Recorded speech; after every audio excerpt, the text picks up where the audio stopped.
evening.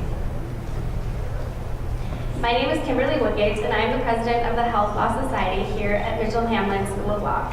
Welcome to the End-of-Life Option discussion panel. I want to thank you all for being here, and a very special thank you to our panelists, Dr. Rachel Payne, Professor Thaddeus Pope, Representative Mike Freiberg, and Attorney Margaret Dorr, and to Bill Marziski of the Community Health Awareness Team. Two bills introduced in the state legislature this year, SF 1572 and HF 1885, would authorize medical aid in dying. If enacted, these bills would allow terminally ill patients to take life-ending doctor-prescribed medication. Under these bills, two physicians must agree that an adult is terminally ill, has 6 months or less to live, and is mentally competent. They also require that the person administer the medication themselves. We will begin with a brief introduction from each of our panelists, and then we'll proceed to a question and answer session, where the panelists will provide short answers and rebuttals. I will direct the questions to a specific panelist and let them know the amount of time allotted for an answer. A timer is seated down in front of the stage, and she will hold up a green card for a 2-minute warning, yellow card for a 1-minute warning, and a red card when your speaking time is up. I do ask that all panelists be respectful of the time so we can keep the discussion moving in a fair and respectful manner. We will have a brief intermission approximately 1 hour into the program. This is to give you, the audience, time to use the restroom, grab another beverage, or stop over to see Bill at the Community Health Awareness Team table, and he's back in the corner there. The topic of end-of-life options goes hand in hand with advanced care directives. So Bill is here with us this evening to provide forums, give information, and answer any questions you may have about advanced care directives. When we return from intermission, we will proceed to the audience questions. You will notice on your tables are slips of paper available for you to write a question and choose which panelist you would like to address it. The other side will be given the opportunity to rebut. After you have written down your question, please put it in the little blue box on your table. During the intermission, we will be collecting these boxes and selecting questions to ask the panelists. We may not have time to get to every question, but please know that we will do our best. We expect this portion to last about 45 minutes, which will bring the program to a close at about 8 p.m. Again, thank you all for being here, and with that, we will get started.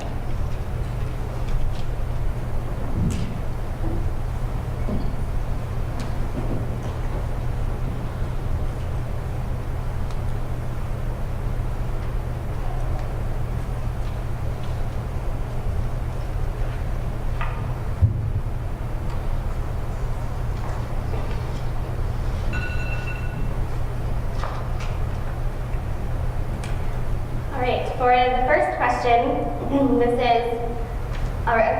a 1-minute introduction of each. Margaret, there's a microphone on the end table there for you and Professor Pope to share. And Rachel and Mike, there is another microphone there for you two to share. Rachel, would you like to go first for the introduction?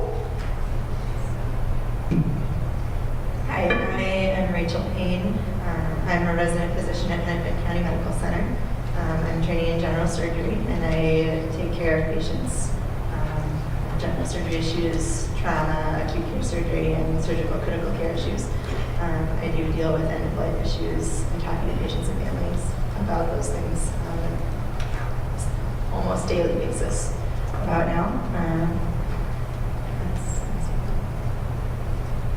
Thanks. Hi, I'm Mike Freiberg. I'm a state representative, represent all our parts of Crystal, Golden Valley, New Hope, and Robbinsdale in the State House of Representatives here in Minnesota. I'm in my 3rd term.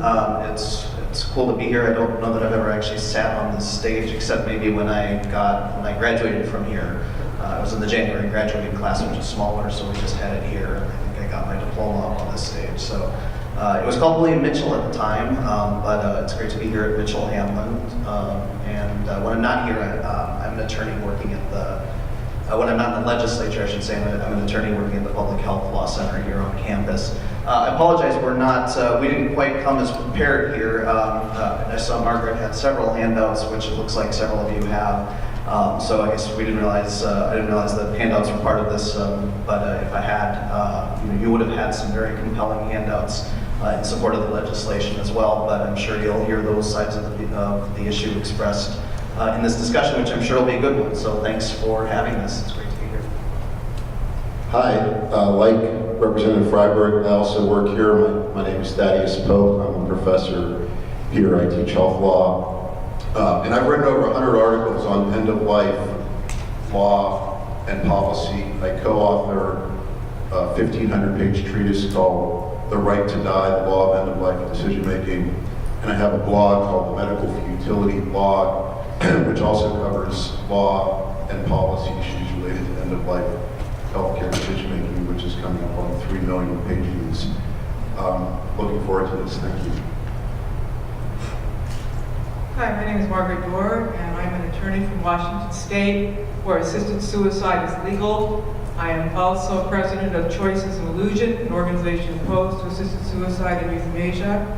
Tonight I'll be making 2 points, 2 basic points. One, these laws, especially this one, applies to people who can years or decades to live. This is my friend Jeanette Hall, who was talked out of assisted suicide in Oregon 16 years ago. And also, the bills are sold as being promoting individual choice, but if you look at their past deceptive language, they're staffed against the patient and arrested for elder abuse. If you think the choice is assured, I have a bridge to sell you. Thank you. I came all this way to tell you that from Seattle, Washington. Thank you all. All right, for the first question, this is a 1-minute response, so there will be no rebuttals. And this will be for all 4 of you. And so Margaret, we'll start with you on this one. Recently, Minnesota lawmakers introduced a bill known as the End-of-Life Options Act, which, if passed, would allow patients with incurable diseases who will die within 6 months to receive a self-administered life-ending drug. Do you support this legislation? Why or why not? Are we going out of order? Or... Anyway, sorry. Okay, sorry. All right, so no, I do not support the legislation because it doesn't do what it's promoted to do. For your information, just to be clear, I've got a formal legal analysis that goes through some of the points of the bill. For example, there's no requirement of self-administration. The law says the patient may self-administer. There's nothing that says the patient must self-administer. And the normal default is, of any prescription drug, is that other people can give it to you. Think about it. Doctors prescribe, administer medication all the time to their patients, and even mothers administer medication to their children, and adult children administer medication to their parents. That's normal medical practice. So unless the bill is changed to say it must be self-administered is not required. So in any case, this is my legal analysis. I also have bullet points for you to look at. And you've already seen Jeanette. I'm sorry, I'm not used to sitting down when I talk. This is very distracting for me. So, Ms. Dorr, if you prefer to stand, that would be fine. yeah. However, your minute is up, so if you would like to pass the microphone to Professor Pope so he can do his answer to this question. Oh, I'm gonna ask you something. My material's online, choiceillusion.org. My analysis is online if you want to get it there. choiceillusion.org. So I do support the bills. 45,000 Minnesotans die each year, many as the result of a deliberate healthcare decision. They stop dialysis, they turn off a ventilator, they refuse a feeding tube, they approve a do not resuscitate order. Some patients lack any of these options as a way to avoid a life that they find intolerable. So SF 1572 and HF 1885 are called the End-of-Life Option Act because they add an option. Overwhelming evidence shows that medical aid in dying is safe and effective. Extrapolating from 30 years of data in Oregon and Washington, there will be fewer than 200 prescriptions ingested in Minnesota, 200 out of 45,000 annual deaths. Life is meaningful because it's a story that we shape and write, and in stories, endings matter. All right, and the same question to you, Representative Freiberg. Thank you. It's probably not a huge shock to hear that the legislator who is the chief author of the bill does in fact support the bill, which he is the chief author. This isn't one, it's not a bill I really sought out or sought out to be the chief author of. I should mention Senator Chris Eaton. I see her staff person David here. She's shown tremendous leadership on this issue. And when she asked me to be the House author of the bill, I was a little ambivalent at first, but the more I researched it, the more I became convinced it was the right thing to do. And since then, I've become even more convinced of that. I've heard just gut-wrenching stories from people who've lost loved ones in very difficult situations. And many of them have said that their loved one, when they were dying painfully, wished that there were some other option. I think the experience from Oregon, where this has been in place for 20 years, shows that it's not abused, it's used very rarely, and there are many safeguards in place, which I will talk about as this forum continues. I do also support the bill. The key for me is that I see my relationship with patients and doctor-patient relationship in general as one centered around patient autonomy and more shared decision-making than historically medicine has been. We've, in recent decades, come out of what used to be a very paternalistic relationship, which has largely changed, I think, for the better in recent years. And I think this is a reasonable decision for patients and their families to make with the help of professionals. But I think this is an option that should be available when suffering is intractable and there's nothing else that can be done. I think that in order to overwhelm patient autonomy, we need incredibly compelling reasons to go back to sort of a paternalistic view. We've gradually opened this up over the last several decades in terms of allowing withdrawal of care, patients to refuse treatment, and even hydration, nutrition, and this is a small logical next step. Thank you. The next question will be directed to Representative Freiberg. Lawmakers have attempted to mitigate any risk of abuse by including proposed safeguards within the end-of-life options bill. Can you please explain what those safeguards are and how they would be effective in preventing abuse? And you have 4 minutes. Thank you. There are many safeguards in place in the legislation. First of all, it applies, it's only adults are the only ones who are able to use it. They have to have, 2 doctors have to sign off a form stating that they have a terminal illness, which means that they have a prognosis of approximately 6 months to live. And that's right there in the legislation. So, these are people who are dying. They don't want to die, but they are dying. And they want to be able to have the option of doing it on their own terms.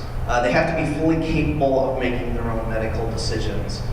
So this means, for example, that patients who have Alzheimer's disease, if it's at a point where they're not able to fully recognize what's going on, they will not be eligible for it. They also can't be suffering from depression that leaves them with suicidal thoughts, for example. These are people who are not of sound mind, and the law is specifically written to prevent them from being able to use it.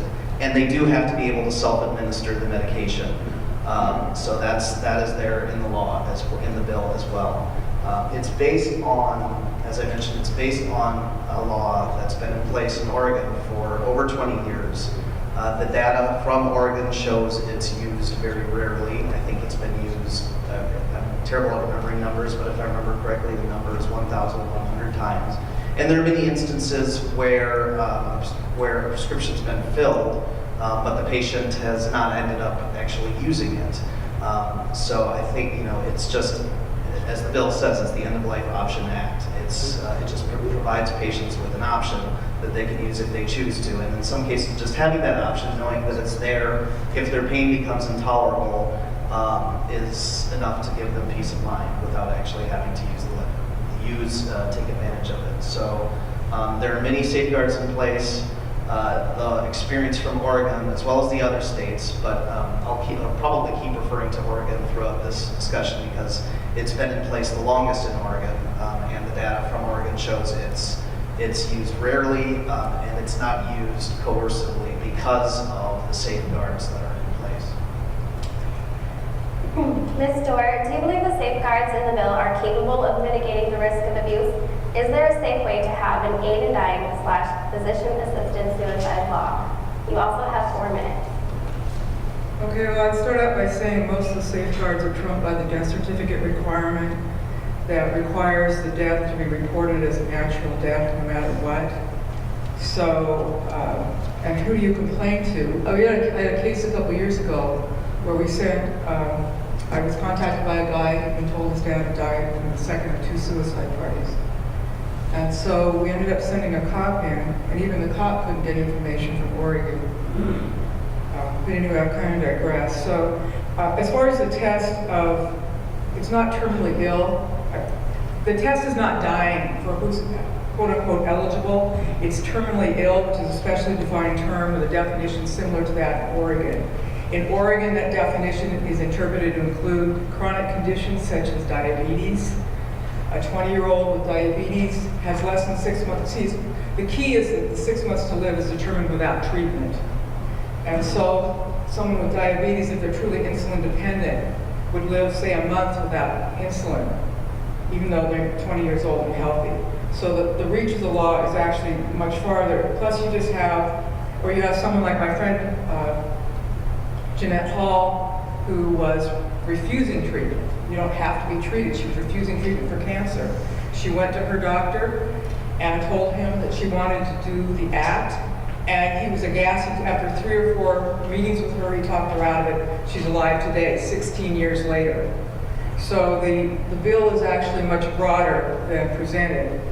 Capable does not mean competent. A lot of the terms are specially defined in the bill, and one of them is capable.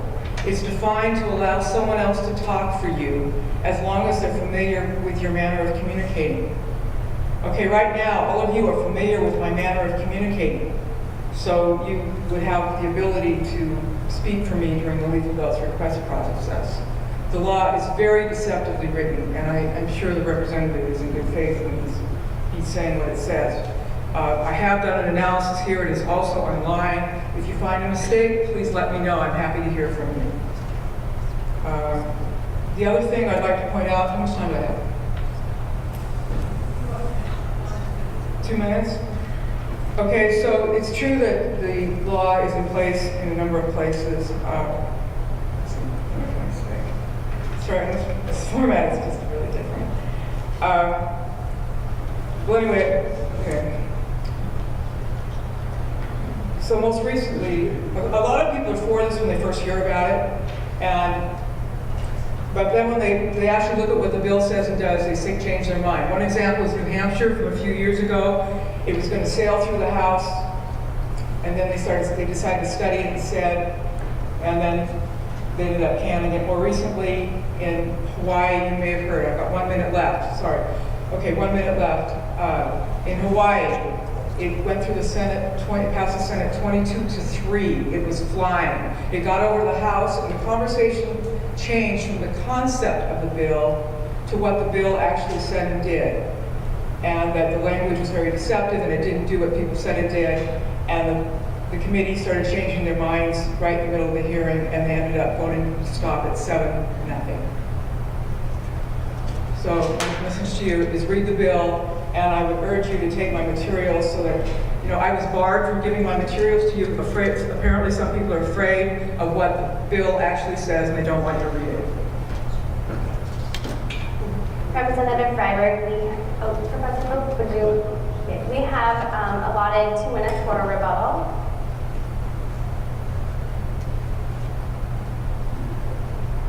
Sure, thanks. I don't know if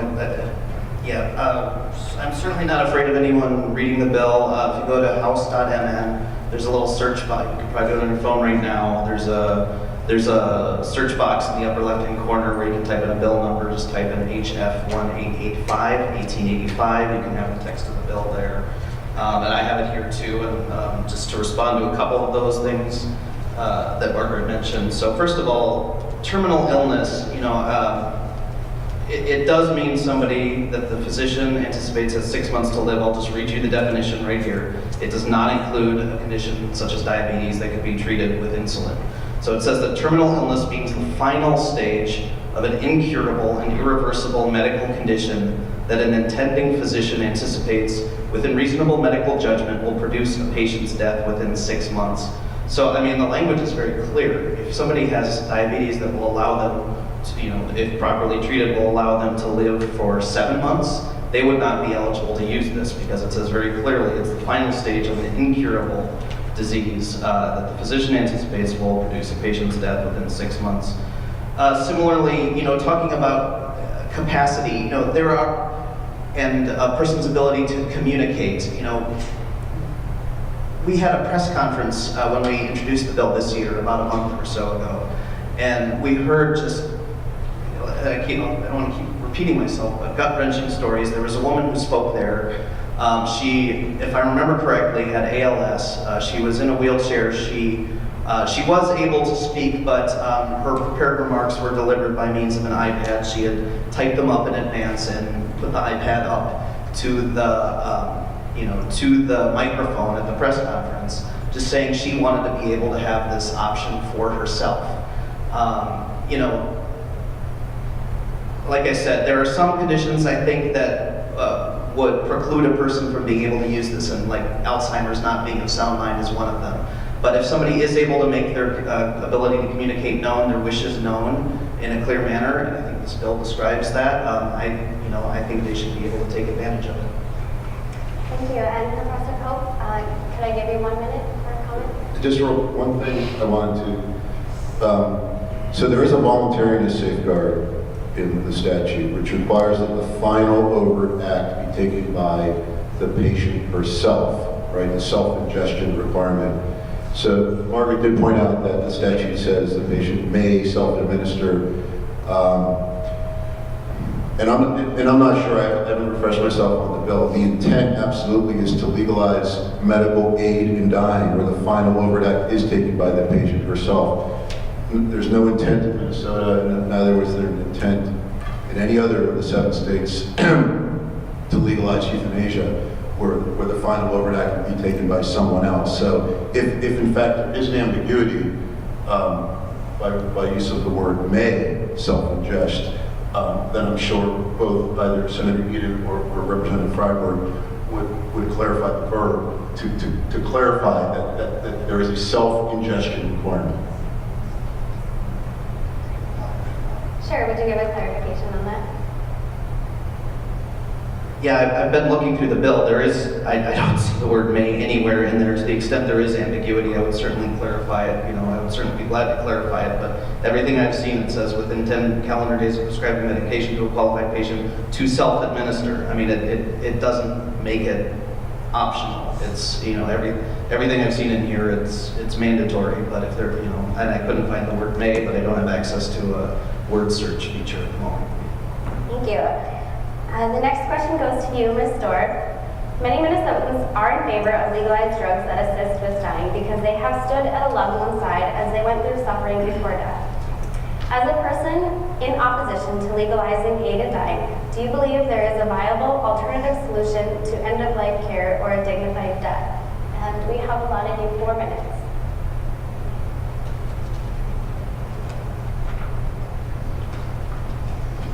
I'll start out. Is there an alternative? You can try to find one. In New Hampshire, they put the bill into the study commission and they spent, 6 months. And finally, the Democrats have been for it. And finally, they were the ones who brought the motion to kill it. So I do encourage you to try and make it safe, but it won't be. I don't see how you can do it, but you can try. The bill is attached to my materials. If I'm allowed to hand them out, you can leave with a copy of the bill. As far as diabetes, I've got an affidavit from a doctor, Dr. William Toffler of Oregon, in my materials. he describes the final stage of diabetes as being insulin dependent. So, and also diabetes is listed in Oregon's annual report. I've got a copy here from the most recent report at page 11. And one of the conditions listed is diabetes mellitus, better known as diabetes. You can also read Dr. Toffler's affidavit explaining why that's the case. As far as the person with ALS, I have an ALS story too. I was picked up at the airport in Massachusetts by a gentleman who had been diagnosed with ALS when he was 18 or 19. He was a very physical guy, and he started losing the ability to grip, and he was told that he would have 3 to 5 years to live, and he would die by paralysis. He became very depressed. They had to dig him out of his dorm room, and they treated him for depression. Anyway, the day he picked me up, he was 74 years old. The disease progression had stopped on its own. So this law encourages people like Jeanette Hall, and that was John Norton, to throw away their lives. Okay, also I'm not aware of anyone who's ever used Oregon's law for pain. If you look at the Oregon statistics, they're ambiguous on that point. And they're also very small numbers regardless. So for this most recent current report, it said these are the end-of-life concerns. They're inadequate pain control or concern about it. So it's not actually saying that any of the people had the concern. Anyway, it lists 47 people who had inadequate pain control or concern about it.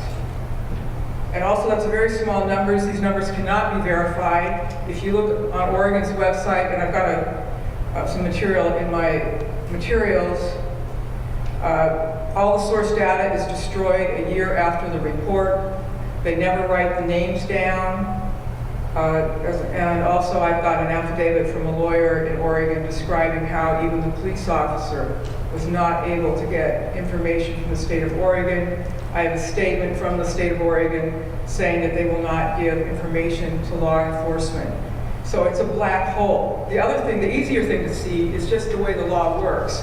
So we haven't really talked about that. First, there's the request process, and then the lethal dose is issued from the pharmacy, and then there's no oversight at all. No doctor, no witness is required to be present at the death. 2 people can be there. I'm an inheritance lawyer. 2 people can be there. One leaves alive, one leaves dead. The one that leaves alive can inherit from the one that leaves dead. What happened?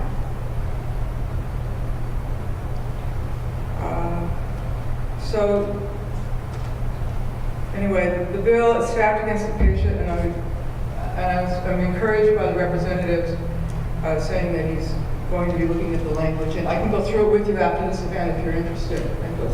Okay? Thank you. Dr. Payne, can we get a response to Ms. Dora's thoughts? One thing I would like to speak a little bit to is the difficulty in creating that prognosis of 6 months.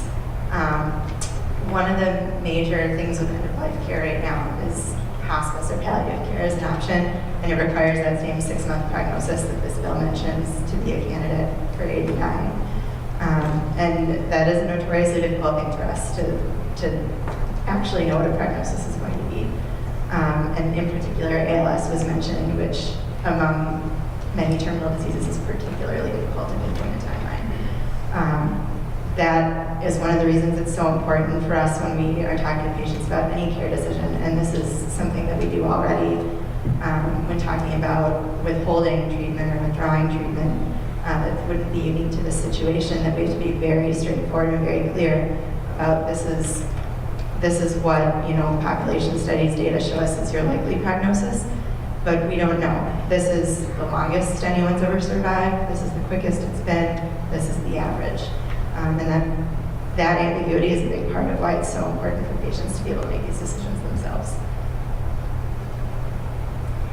Thank you. And Representative Freiberg, did you also have a... Yeah, just one thing. I think the initial question you asked was, is there a viable option, to this bill? And I would say absolutely yes. There are many options, and I'm glad Dr. Payne mentioned palliative care, because that's what I was going to say. I'm also co-author of the bill to increase access to palliative care.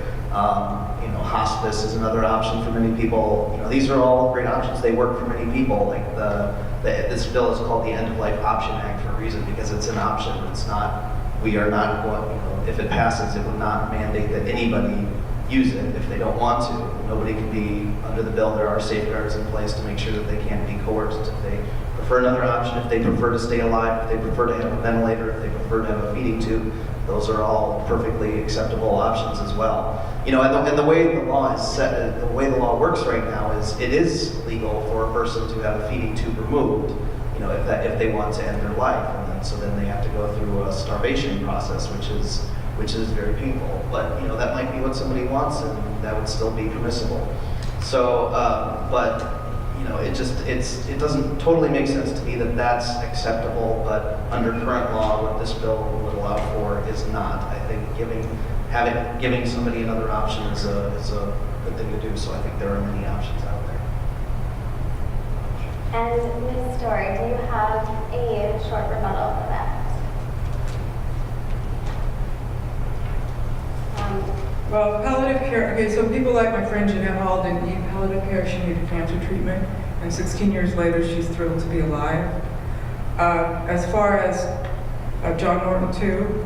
Also, I'd like to point out that in Oregon, so if you can't verify the statistics, but they're saying that less than 200 people used it last year. Less than 200 people, okay? Sounds right. That's out of like 44,000 deaths. So it's just really infinitesimal. It's not really, it doesn't give really a reason. The numbers don't give a reason to do this. So, how much time do I have? 1 minute, 20 seconds. Okay, so also, as far as using the act against someone's will, I mean, I already kind of said this, but the cases I've been associated with have all been voluntary sign-up. All right, but once it's in the house, somebody else can give it to you. So say, dad signs up just in case, son suggested it, okay. And then, he's got a good report from the doctor and son. I'm an inheritance lawyer, so this is what I see. And I'm like, so son's like, oh, great, dad. He's already thinking about remodeling the house. Let's have a drink to that. Drink number 1, drink number 2. Up to 4 or 5 are pretty happy. It's going to live. Hey, Dad, now I have a special drink for you, but you have to drink it really fast. No more, Dad. The death certificate will reflect a natural death. After the funeral, say the sister starts asking a few questions. There's the death certificate. I told you it was cancer. The bill creates the perfect crime.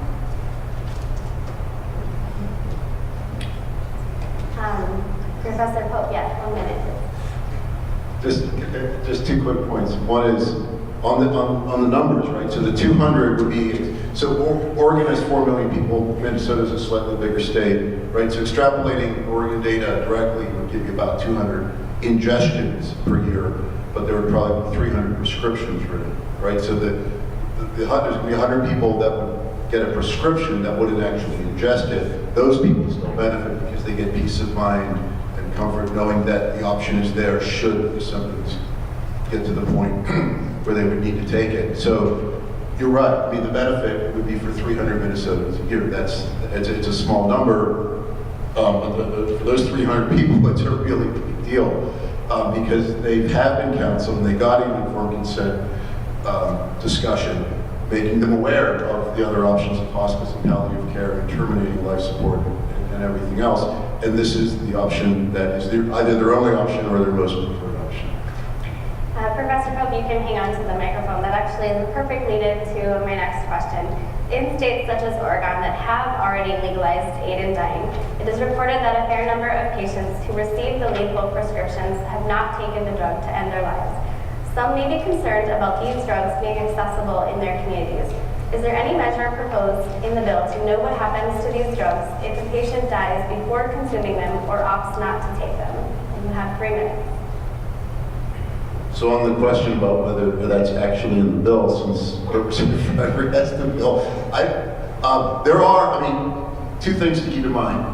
One is There's a lot of people, like I said, 45,000 people die each year in Minnesota, and a lot of them are on hospice, at least in the last few weeks of life. And those people on hospice have a lot of drugs, everything from opioids like morphine, and a lot of serious drugs that are in their homes, because almost everybody on hospice is on home hospice, not on facility hospice. And so we already have standard operating procedures on how to deal with those substances. So I don't think that's a risk. Never heard any reported stories of abuses from where the drugs end up in Oregon, Washington, Vermont, or California. And Representative Freiberg, can you clarify on whether or not there is any specific measure in the bill? Thank you. Yeah, that covered, basically said exactly what I was going to say. It was just that, hospice, there's regular presence of many medications in hospice, and it doesn't all get used at the end of a patient's life. So they have processes in place. I mean, many of the people in Oregon who take advantage of the law there are in hospice. So, there are laws. Minnesota has laws on the books already about how to dispose of medication. So this wouldn't be any different. Thank you. Ms. Dorr, can we get a response? 3 minutes, please. I agree that it's like any other drug that you should be careful with what's in your medicine cabinet. So I think the bigger risk to having, assisted suicide in the home or in front of people is twofold. One is suicide contagion. And in my materials, I've got some statistics from Oregon showing that every year since they legalized, their rate of suicide rate has gone up. I have a more formal document that I don't have with me that gives backup documentation and a more fuller response why that's the case in Oregon. I had a statistics instructor, college statistics instructor look at it, and he told me that I had successfully shown a statistical trend. But I have it for you if anyone's interested. And also, the other thing is that viewing someone doing anything other than a natural or semi-natural death can be very disturbing for people. And there was a study in Switzerland about the trusted friend or the son or daughter who went with the person to Dignitas, the Swiss clinic, and they did a follow-up like a year and a half later, and found that 1 out of 5 was seriously disturbed. And they used, I don't really like the term PTSD, but that's the term they used. And I have seen that with people. I have a gentleman whose father died in Oregon from this, who was really disturbed. And also there's a lot of hospice abuse that people call me, that someone died in hospice, but it wasn't their time to go, they were just killed with an overdose. And some of them are very disturbed, 5, 6, I know these people 10 years later. So this is another aspect of legal assisted suicide or euthanasia, as this bill does allow in the fine print. So, thank you. Excuse me, thank you. Dr. Payne, this next question goes to you. There have been a few stories that caught national attention when a patient in a state with legal aid in dying alleged they were denied ongoing treatment of their condition, but were offered lethal drugs as an alternative. How would you subdue the fear that aid in dying may lead to decreased treatment options for terminally ill patients? You have 4 minutes. Well, I would say that if a person felt that they were pressured or being denied other options by the medical team, that was absolutely a failure of their medical team. That's a big part of why any legislation should require multiple positions, multiple teams to be signing off on before going forward, to be agreeing with the prognosis, agreeing that this has been entered into voluntarily, and agreeing that all treatment options have been discussed and that the patient's aware of all options.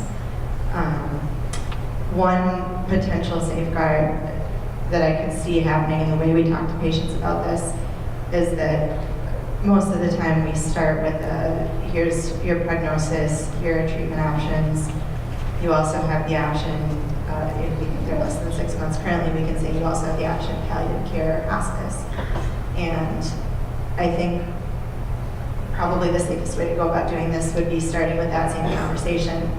And once they've already decided that they would rather proceed to a comfort-oriented type of care, a palliative option, then this could be something that is specifically within the scope of practice of palliative care doctors.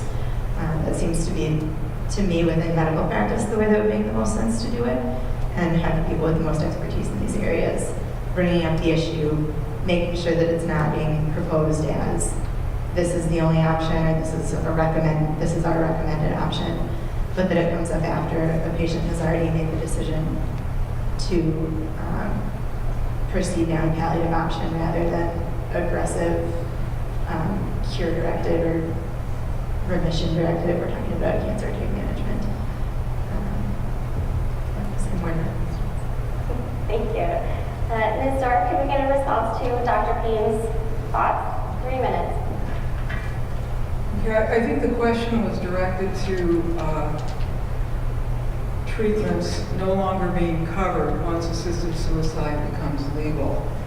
And there are instances of that happening that are in the public record, and one of them is in Oregon, where the Oregon Health Plan, which is that state's Medicaid program, if you fit within a certain statistical profile, say for cancer, that you probably won't recover, then you will not get treated, but you will be offered assisted suicide, death with dignity, whatever you want to call it.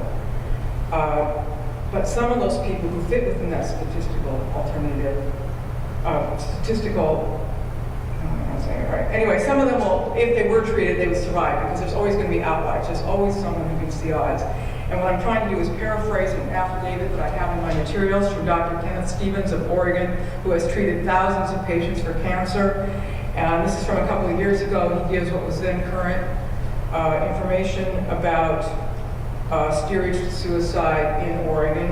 I also have an ABC News article, Death Drugs Cause Uproar in Oregon, by Susan Donaldson James, which talks about Barbara Wagner. She received a letter in the mail denying her treatment and also offering her assisted suicide. I also have an article from K2TV, which is, this is at 869 of my materials, for those of you who have my materials. This is Barbara Wagner. I'm not ready to die. I've got things I still like to do. Who do these people think they are? That was her reaction. So it has happened. So it can happen, and I don't know how you can stop it from happening once you legalize assisted suicide and euthanasia, if you do so in Minnesota. Thank you. And Representative Freiberg, 2 minutes for your comments. Sure. Just to get at the facts surrounding the question, and Margaret kind of commented on this as well. You know, you mentioned that it would be a failure of practicing medicine to deny coverage, and I totally agree with that. So the facts surrounding this situation was an insurance decision. It wasn't a medical decision. So as I understand it, and you know, this wasn't here, so I don't know all the details, but there was a patient suffering from lung cancer, and the insurance company said that they would no longer cover chemotherapy because it was no longer serving a medical purpose, and they gave this patient a list of options of what they could do, palliative care. I believe there were other medical treatments also, but I think one of them was, you know, if they qualified, that the End-of-Life Option Act in Oregon was an option, and I think the person objected to that. So, you know, the bill doesn't say, the bill in Minnesota here doesn't say anything about insurance coverage. Insurers aren't required to cover it. You know, so I just thought I should kind of make that point clear. This is a bill dealing strictly with the medical aspect of it. And Professor Pope, 2 minutes for your comments. I just wanted to say, right, the correlation is not causation, and right, so she was denied coverage, but Oregon already denied, right? It was not related to the fact that Oregon allowed aided dying, right? I mean, Oregon doesn't cover cancer treatment where there's not at least a 5% chance of a 5-year survival. And she didn't have that, so they already had made a coverage decision that they're not going to pay for low probability success interventions. So it wasn't because of the availability of medicated dying that she was denied cure treatment. Thank you. Ms. Dorr, would you like to respond to either Professor Pope or Representative Freiberg? We'll give you 2 minutes also. I'll just say the affidavit of Ken Stevens is an A35 of my materials, and what it was is they sent her a letter offering her assisted suicide. But anyway, I think there's enough on that topic. But anyway, it is an A35 Guadalupe Declaration. It's current at the time. But they no longer use the 5%. I don't know what they're using right now. They use a different test in the 5 years, whatever it is. Go ahead and stay there. The next question is for you. Many have brought up fears of abuse under the End-of-Life Options Act. It does not appear that there have been any reports of serious violations since aid in dying / assisted suicide was made legal in other jurisdictions. In Oregon, it has been legal for about 20 years. Wouldn't you say that this is a sign the law is effective in preventing abuses? And we have allotted 4 minutes for you. Okay, well, there's nowhere to complain to. We had a case, well, the gentleman had been told his father died in the second of 2 suicide parties. He was told that first party, his father said no, and the next party, he was intoxicated. In any case, so we got the police officer. Well, first we tried, you can see I've got the affidavit of Isaac Jackson, you know, telling the runaround, and he got just trying to get it. He's the type of lawyer that investigates death, so he's an accident lawyer, okay, so personal injury lawyer. He was not able to get information he would normally be able to get, so that's why he contacted the police officer. The police officer was denied information, so we've got some of the medical board didn't want to help him. Who else did he contact? Contacted Department of Justice. Anyway, yeah, and then it's further out. So anyway, I don't know how, the fact is that there's nowhere to go to really enforce it unless you go in the court of public opinion. There is the Thomas Middleton case. I have an article attached about his case. His trustee, he had ALS, I think, and so he asked his trustee to rent out his property until the market got better in Oregon. Instead, somehow he had he died of physician-assisted suicide, and then 2 days later she transferred the property to herself or organizations that she owned. And so that was in the news. So it does occasionally get into the news, but you know, you just get the runaround.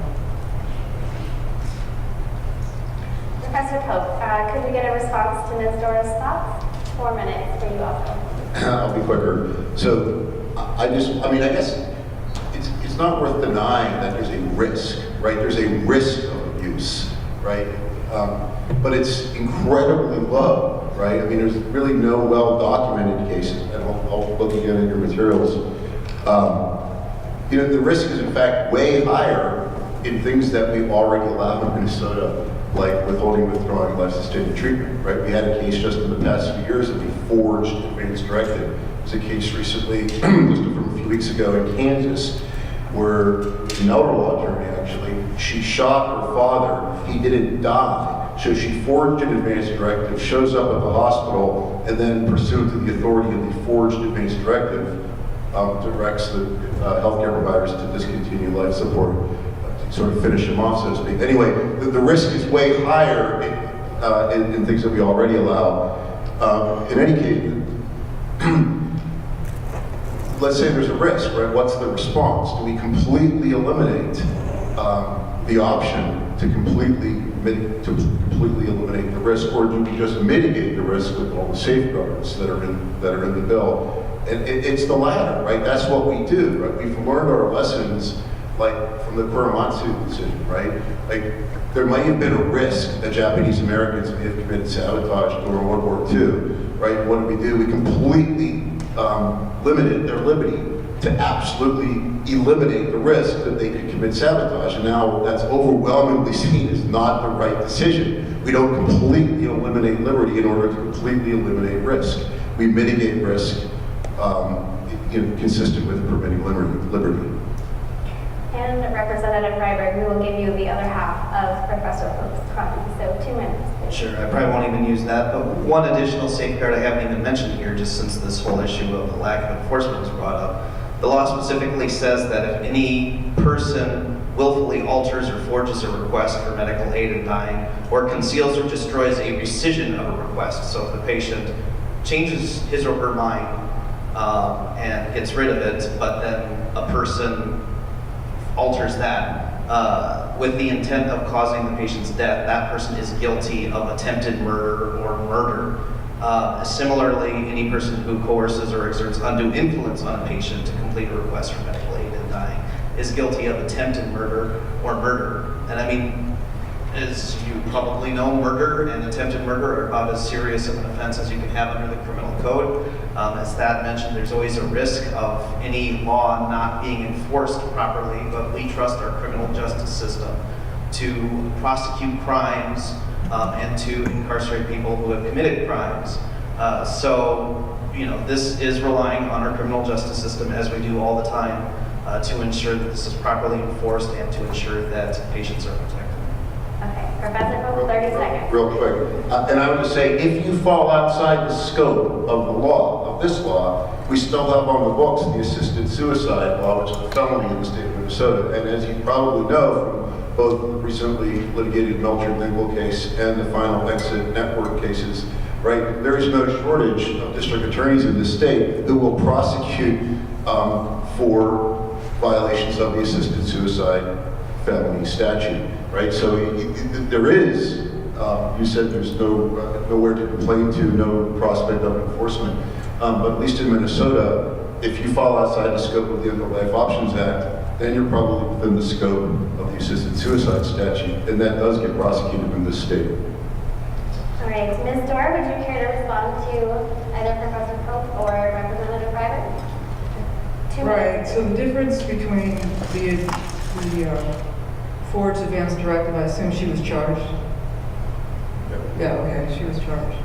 Okay, the difference between that and a death under the Minnesota bill or Washington, Oregon bills is that there is a requirement, it says shall, it's mandatory, that the death certificate will reflect a natural death. It will be death via terminal disease as a matter of law. So that gives the perpetrator a get out of jail free card if anybody even finds out about it.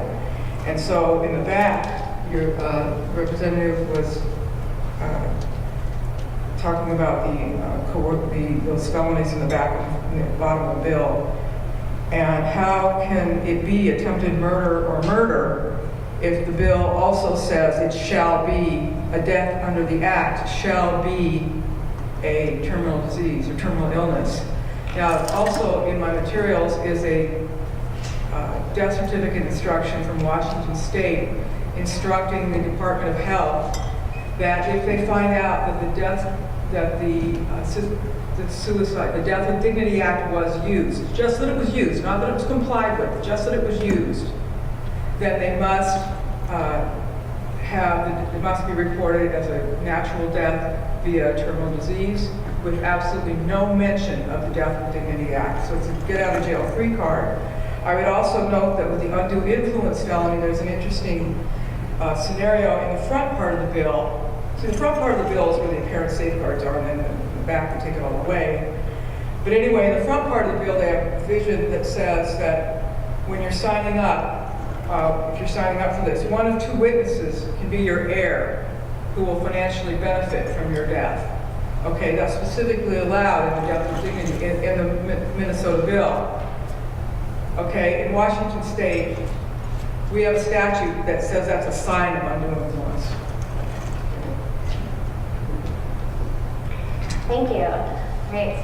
Well, that ends our first half of our discussion. So right now we're going to take a 10-minute break, and I do see a lot of empty plates and a lot of food left in the back, so I'm going to need you guys to eat some of that.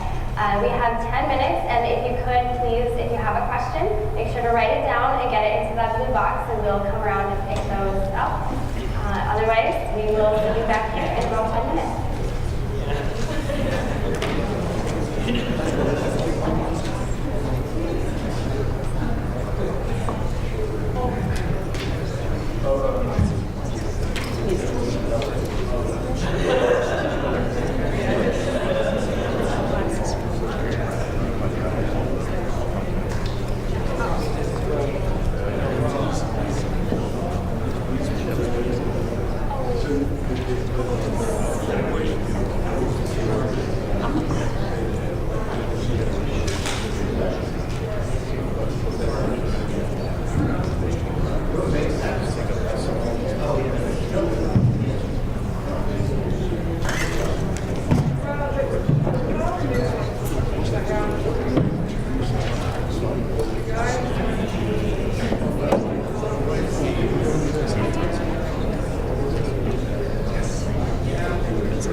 I know.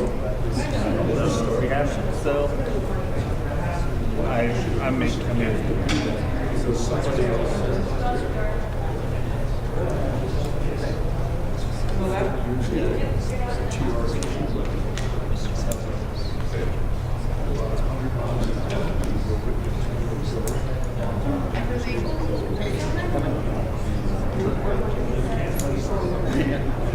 I was just like, yeah, where's the question? Are you? Oh.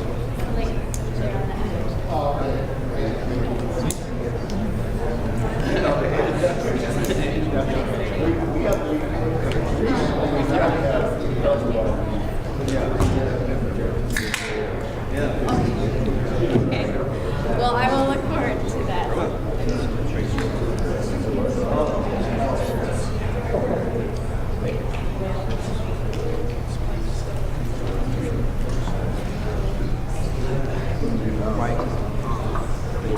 What's that? Oh, next.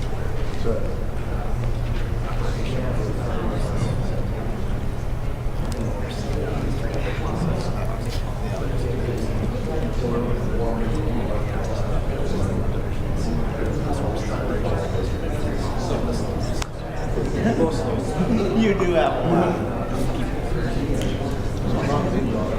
Well, no. It's like I mean, when you see operations, I guess. So we have the common. Yeah. So we have procedures during missions. It's all sorts of.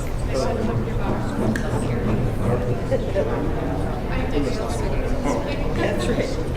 So and then can I get There's a lot to be researched. There's a voice control. well, no, the judges. But I mean, they were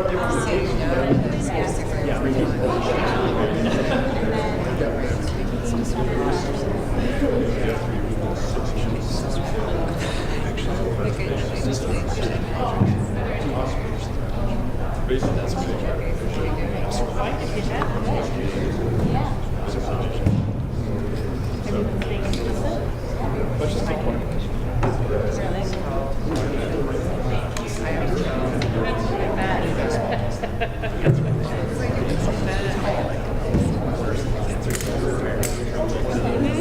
And then I get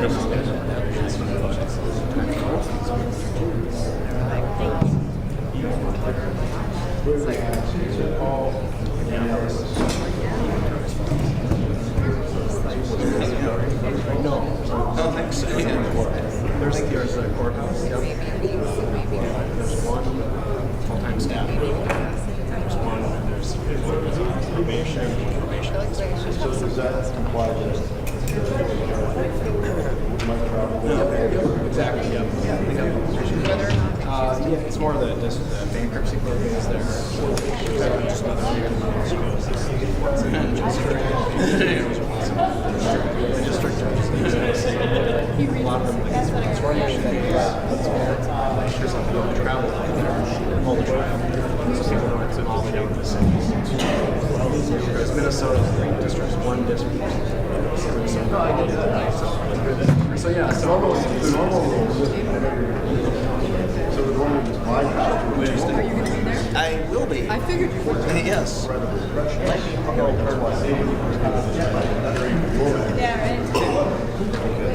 Look for our paper.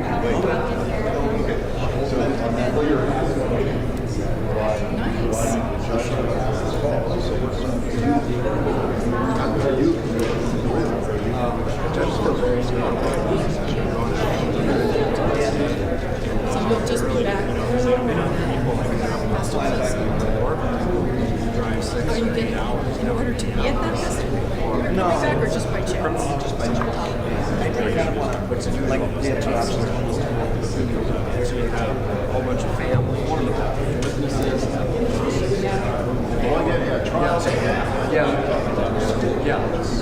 Yeah. So usually it's easier. Yeah. For the most part, you guys try. Oh, thank you. I appreciate it. For our cases, then you have to. So if there's like plaintiff files a case, say, it's going to be a 50-page case, vacation, right? Same thing. All the defendants are say, look, that case. I'm sure there's a magistrate judge first as well. Can you talk to us? Okay. Yeah, play him on. Then you can do the That's honors. what they I was going to put him Kevin Weston's. So that's kind of usually, for the most part, most of the stuff is two trials. I don't know. I work something. Today is Thursday. I'm here Friday. I'm on Saturday. And usually the lawyers are from the city. Okay, well, hey, my phone number's on there. Or email me.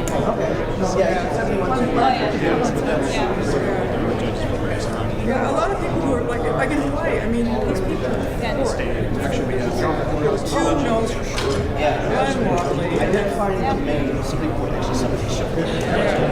Making us on the state. More of the courts.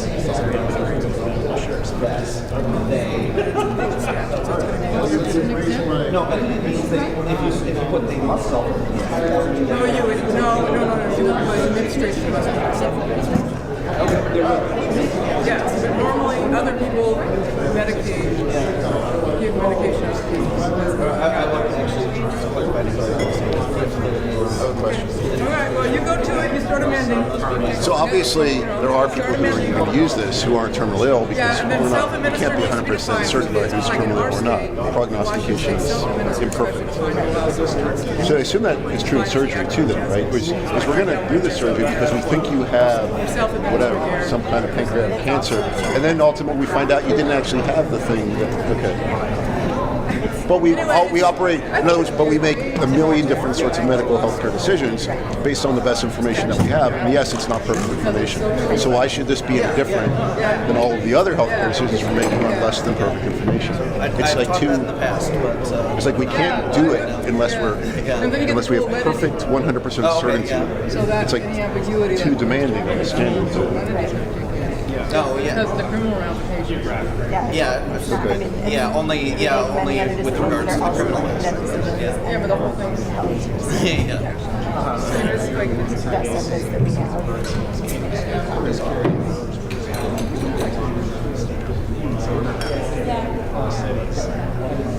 Good. I always try to situate this. I mean, within like, why should the standards be so much different and higher? And there's going to be people who are going to refuse surgery because the best prognostication is it's not going to help you. And that might have been wrong. It might have helped them, but they made a decision that's going to shorten their life based on the best information. They don't. So down like RSI, Sun Hollow School. Yeah, so it's right around there. Yeah. So Medicine Links.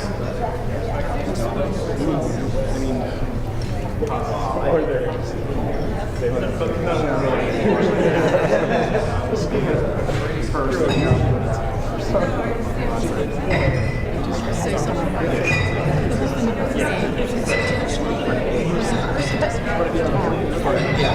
That's why the main because it's an option. But they still have to.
I mean, there are been a lot of cases recently.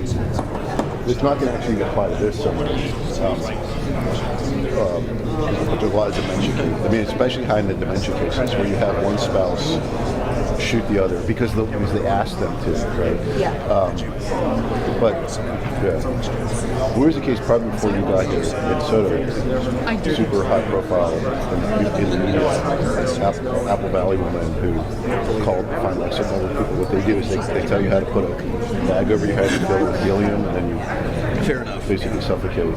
But the idea is that you're right. People, it's not like it's not happening. I guess is what you're saying. There's already Okay, if I could have our panelists come back up, I think we are ready to get started in the second half.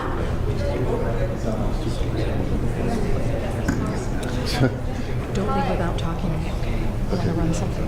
Yeah, I do have to. Okay, it has to be. My son is performing. Okay. I need this to be downstairs.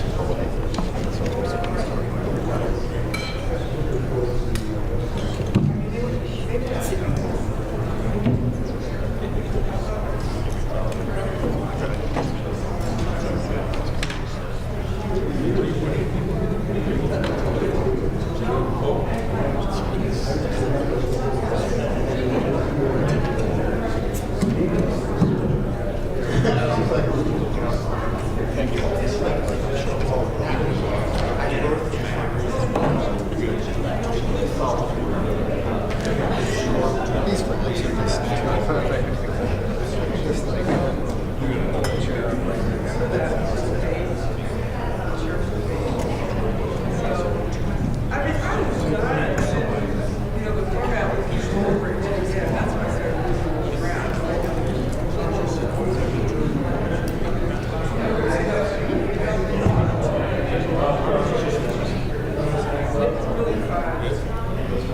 Okay,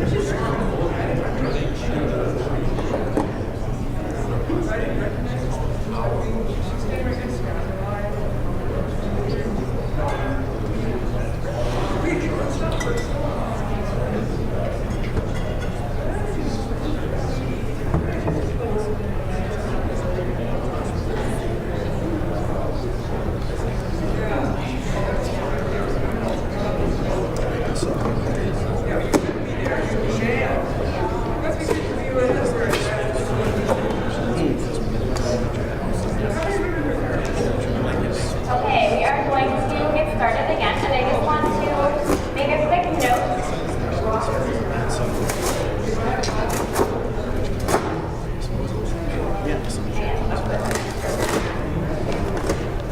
It just, yeah, I think it's something to take a look at. Okay, that's fair. Yeah. I agree. I seem to have lost a couple of my pens. Oh, yeah, sure. Good presentation. Thank you. There we go. And I think we.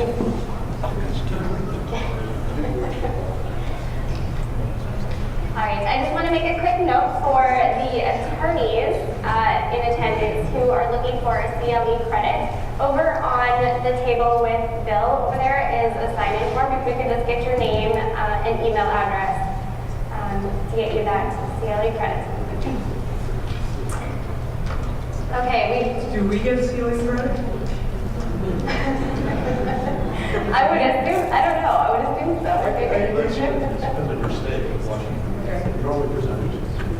I would think so, right? Do the work but don't get the credit. Okay. So we do have quite a stack of questions. So we'll try to get through as many as we can. And in order to do that, we're going to limit our time for answer and rebuttal. We'll do one each side, and then we're going to limit it to 1 minute each to try to get through as many as we can. And I apologize, I'm going to be reading these directly from there, so just bear with me if it takes me a little bit longer to read through them. Okay, is everybody ready? The first question is directed to Representative Freiberg. Ms. Dorr makes a very good point when she speaks to the language of the proposed law, in that the proposed language does not specify that a patient who is prescribed end-of-life medications must self-administer the drugs.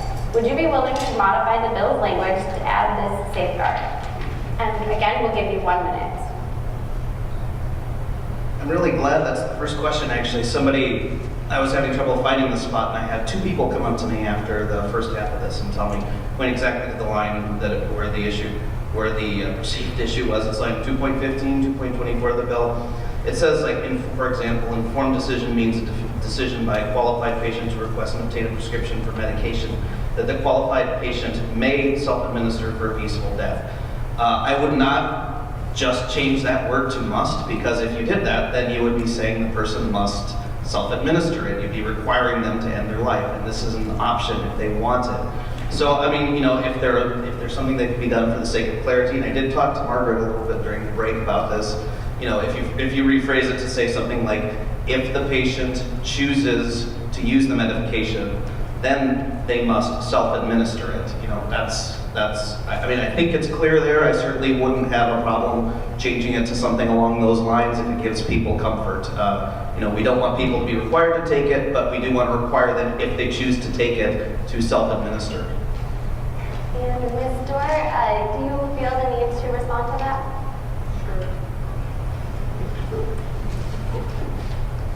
Well, given that they talked during the break, Okay, maybe. yeah, you could say something like the lethal dose administration must be by self-administration. I would point out, however, that self-administer doesn't mean voluntary. For example, in the suicide party that I was talking about, the gentleman was intoxicated when he took it the second time at the second party. So, yeah, he self-administered, but it wasn't voluntary. Or if someone put it in your drink and you didn't know it was there, it would be self-administered, but not voluntary. And normally for a medical treatment, you have the concept of consent. I don't know that the Minnesota bill even uses the word consent.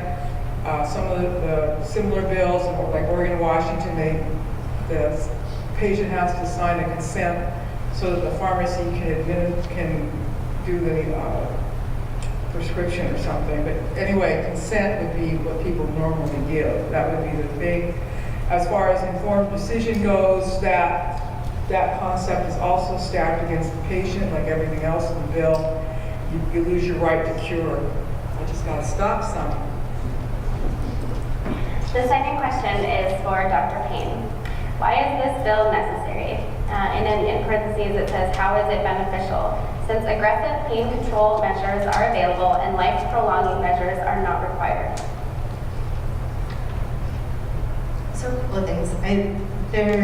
For a small percentage of patients, this is going to be a small number of people that even on maximal palliative care to the point that we can without overdosing them, are not going to have adequate pain control. I've certainly seen people on incredible doses of medications that would kill anyone that didn't have the tolerance these patients have for medication, still in unimaginable suffering near the end of, I'm thinking specifically of a end-stage lung cancer patient that I saw fairly recently. And so there are a small percentage of people for whom our traditional palliative care options are not enough. And furthermore, even beyond that small number of people, I would add that this has the potential to improve how we handle end-of-life care for a much bigger number of people, even those who are not utilizing this option. In that, something we don't talk about a lot is that patients that receive these signal, I guess. And the story response. I would just point out that the Oregon statistics don't claim that it's ever been used for pain, for physical pain. All right, the next question is directed for you, Ms. Dorn. It says, you first mentioned your friend Jeanette Hall had wanted to use the Oregon option to end her life, and her doctor talked her out of it. Doesn't this show that the bill works, that there are safeguards?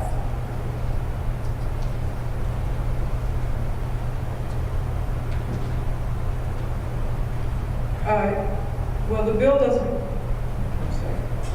her doctor talked her out of it, which was a good thing. She's very happy. But there's a push in Oregon, it's kind of under the table a little bit, for a do or refer statute, which that the doctor would be required, if a patient like her comes in and says, I'm adamant, I want to do it, that the doctor would be obligated to either write the prescription and go through with it, or refer to a doctor that would. So, and I saw that in one of the bills that was proposed in Hawaii. They had something, that bill did not go to the floor, but I saw that in Hawaii that they wanted to do a refer provision. In any case, if that had been in place in Oregon at the time, Dr. Stevens would have been risking his license to save her life. And Professor Pope, could we get a response?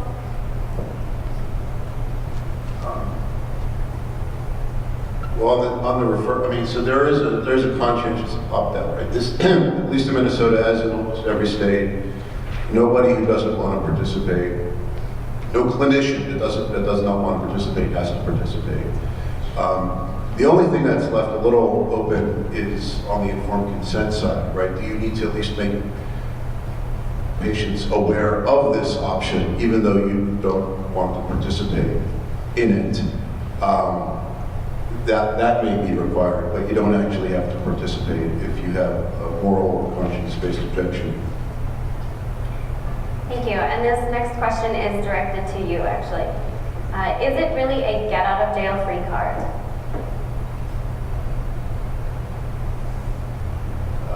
So I'm not sure that I understand the premise of that question. So I guess as I heard, right, the fact that and this is true, right? So in all the states, the death certificate will list the underlying illness. It doesn't list that the cause of death was the use of the End-of-Life Options Act or the Death Penalty Statute.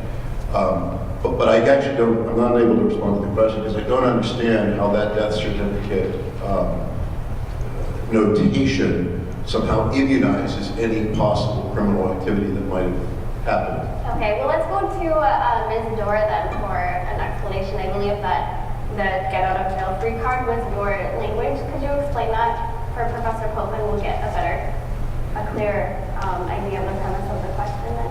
Okay, that's the required official cause of death under the statute, if the act was used. So I was just now looking for the Washington State Death Certificate Instruction on Materials. I didn't find it. It's in there. I just didn't find it.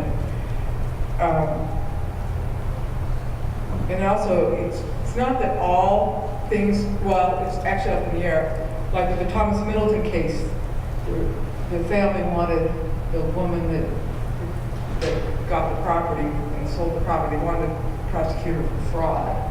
And then the prosecutor then just declined to prosecute. But he said that she wouldn't get any more jail time, but she'd go to jail.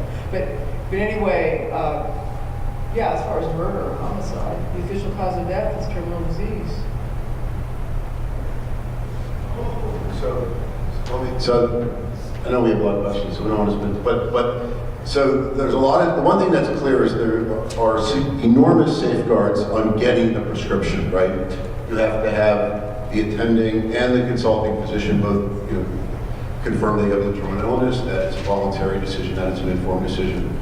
It has to be separated by a certain period of time, make sure it's a settled and deliberate decision. Okay. So you're not even going to get the prescription unless you satisfy a whole bunch of safeguards. On the ingestion side, right now you have the drugs, they're in your house, right? Has somebody shove them in your mouth and say, hey grandma, you're taking these whether you want to today or not, right? If that happened, I don't understand how that could possibly immunize. I mean, the fact that there's a death certificate notation, right? That is murder. You've involuntarily forced somebody to ingest a lethal substance that they didn't want to ingest.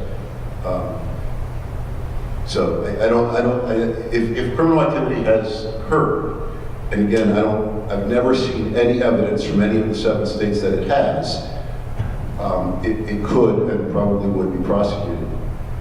And Dr. Payne, did you want to make a comment on this one? I just wanted to add one particular kind of detail about how our Hennepin County Medical Examiner autopsy reports list cause of death.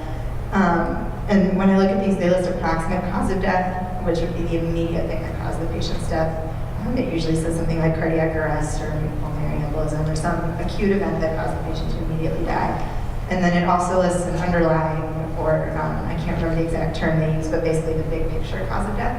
And in this scenario, I guess I don't see why it couldn't be set up such that the approximate cause of death says maybe intentional overdose or drug overdose or something, but the big picture says terminal illness. I guess you can. Okay. Representative Freiberg, let's give you this next question here. It says, insurance companies put intense pressure on providers to keep costs down. End-of-life expenses are among the greatest healthcare expenses. How will the bill prevent cost-saving pressures from impacting which healthcare alternatives are presented to patients and how they are presented? Well, I think the experience from Oregon shows that that hasn't really happened. I mean, if I recall hearing actually that the actual medication, they've raised the cost for it to happen. So if anything, it's been the cost there has been a disincentive. I mean, I think the requirement that both an attending physician and a consulting physician sign an affidavit stating that the person has a terminal illness. I mean, as Dr. Payne mentioned earlier, there's obviously no medical certainty, and I think the requirement that 2 physicians be involved in the decision, helps alleviate that. But I think the requirement that there be a terminal illness can help prevent that from happening. Okay, really quick. Real quick, almost everybody who's ever used this in Oregon, Washington, or any other state has been on hospice. Almost everybody who's used it has been on Medicare, right? Hospice is per diem, right? They get paid per diem with $140 a day. So the incentive is not to have your patient kill themselves, right? You have a source of reimbursement. The longer they live, the more money you make. So if anything, all the financial incentives move exactly the opposite direction. And Ms. Dorr, your response? Just getting back to about the required doctors, 2 doctors. There's no affidavits required. And also the attending physician is in charge of the whole deal. But that person is charged with documenting it in the medical record. They write the death certificate. They're in charge, so they can hide everything. Anyway, so here's the death certificate instruction. It's 844 of my materials, and my materials are out here somewhere if anyone wants it. If you know the decedent used the act, you must comply with the strict requirements of the law. And if anything's on the death certificate, like the doctor was saying, that indicates that it was assisted suicide or euthanasia, then it gets rejected and they have to redo the death certificate. So there's no state that has this law that requires disclosure on the death certificate. The official cause of death is a terminal illness. Thank you. And Ms. Dorr, this question is for you. I think it might be written by somebody who knows you personally. It says, what is the implication of this bill on a person's living with disabilities in Minnesota? Top 7 are not pain related, but in their loss of autonomy and using a diaper. You are better off dead than disabled, question mark. I don't know how to answer that question. If the person who wrote it wants to talk to me separately, I'm happy to talk about it. I don't know how to answer it. Well, I think it's speaking to the idea, kind of going along with this second question, that nearly all disability rights groups are strongly opposed to death with dignity laws. Are these disabled people all wrong? How do you explain their opposition? So I guess it's the concept of living in an undignified state, I guess. I'll just confirm that most disability organizations have taken the position against assisted suicide. Those include Not Dead Yet and Second Thoughts of Massachusetts. Representative Freiberg, would you like to speak to that then? Sure. I mean, just to go to the statistics in Oregon, 80% of the people who used the law there have cancer. The second most common source is 8%, is ALS, which is 8%. The data show that the vast majority of the people who do use the law there are Caucasian, they're insured, they have higher education. I would reject the premise that there's, that any one way of being is less dignified than another. I guess some of the people who, the surveys that have been done in Oregon show that some people have said they fear a loss of dignity, but that's their perception of what it is to have a dignified life, and being in, I think for most of them the concern is pain, not ability, or probably not explaining this very well, but the data do show that disabled people or people who are previously disabled don't use this more than other people. Thank you. Okay, Professor Pope. A lot of the focus has been on patients who might access assisted suicide, who typically are higher income. But what about the impact on the poor and vulnerable and the health insurance landscape?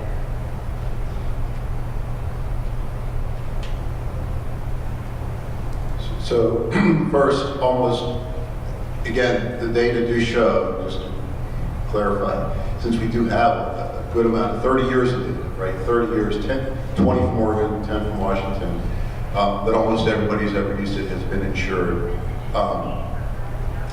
and college educated and not the poor and vulnerable for the most part. And if anything, the problem is exactly the opposite problem. It's a lack of access, right? As the drugs, as Representative Freiberg noted, have gone up into the $3,000-4,000 range. The big problem that's been identified is that there are poorer people who have made a conscious, deliberate, and informed decision that this is the right choice for them, but are unable to afford the drugs, right? So it's not that they're forced into it. The problem that's been identified and documented is an access problem.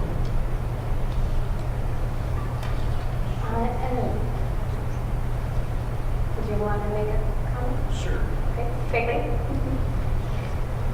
Again, I would just reiterate too, obviously the topic of problems with insurance, providing medical care to people who need it, or not providing it is a huge discussion for another topic. And obviously, our healthcare system needs improvement, our health insurance system needs improvement. But again, just the purpose of this bill, and there may be problems with access to it, but the purpose of this bill is just to get at the medical aspect of it and to allow people to make the choice.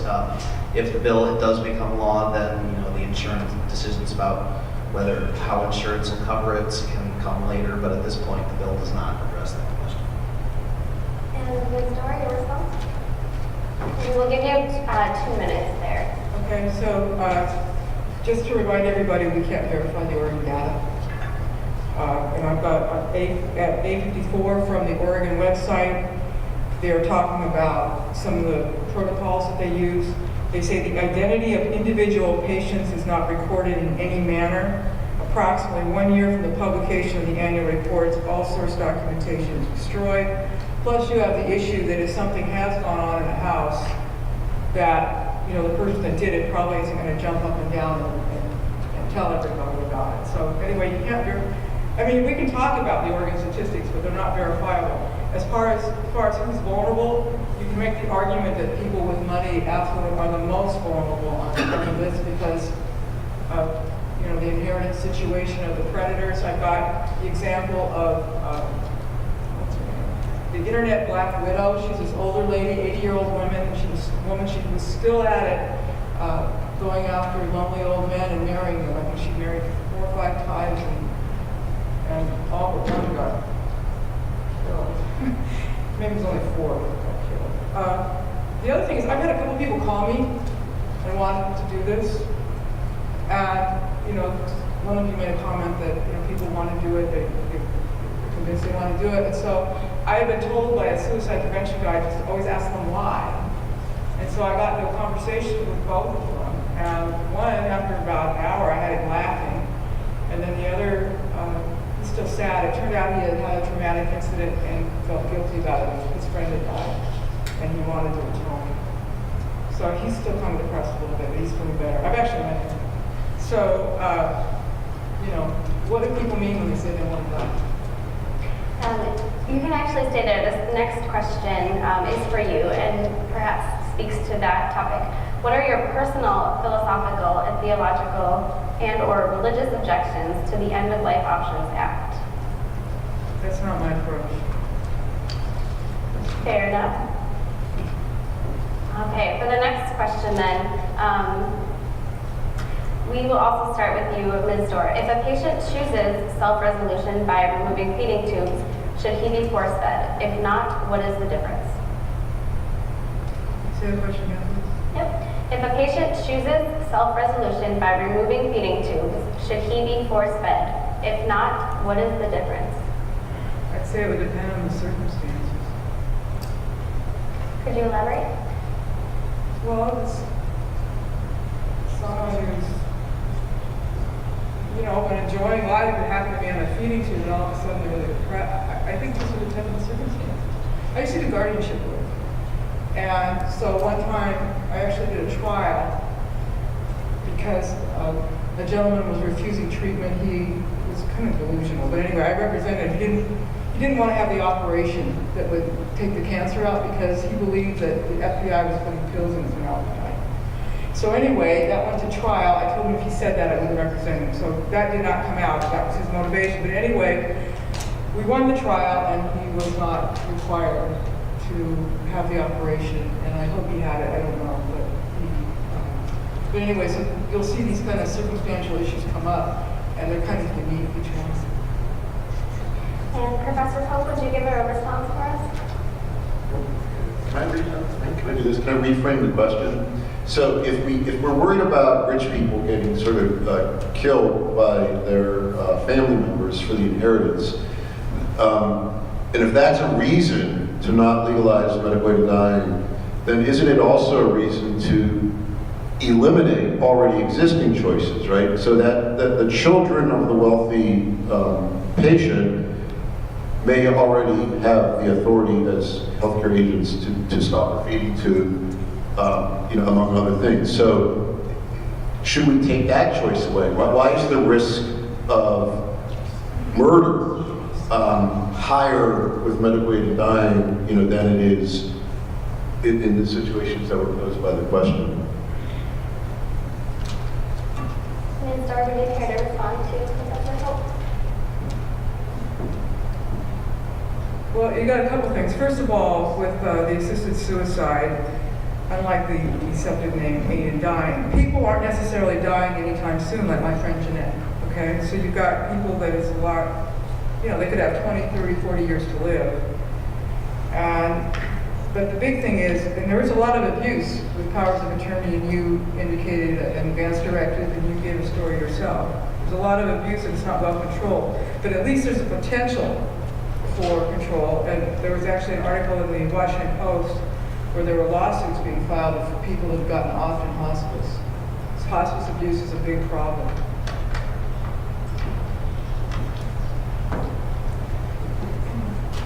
Okay, Representative Freiberg.